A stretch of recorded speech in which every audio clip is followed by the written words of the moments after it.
Swat corona virus और lockdown की वजह से स्वात की सयाहत पर बुरा असर पड़ा है, जिसकी वजह से होटल मालिकान समेत पार्क और फिशरी के शोबे से ताल्लुक़ रखने वाली अफराद इंतहाई मुश्किलात का शिकार है और सयाहती इलाक़ों में कारोबार करने वाली शदीद परेशानी में मुब्तला है।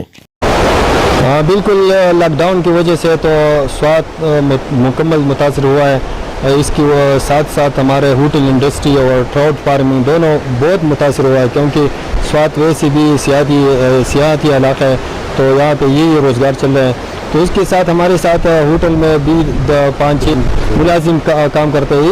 इस फार्म में भी 5-10 मुलाजिम काम करते हैं। तो इसके साथ आप अगर अंदाज़ा लगाए तो हम अपना जो मुलाजिम होता है वो तो छुट्टी नहीं कर सकते, क्योंकि वो तो फिर जाते हैं, हम तो उसको फिर दोबारा नहीं ला सकते, तो तनख्वाह देते हैं। तो हमारा रोज़ाना लाखों के हिसाब से हमारे ट्राउट फार्मिंग और होटल इंडस्ट्री को लाखों का नुकसान हो रहा है। तो मैं हुकूमत से मुतालबा करता हूँ कि हमारा होटल इंडस्ट्री और ट्राउट फार्मिंग के लिए खसूसी पैकेज का ऐलान करें।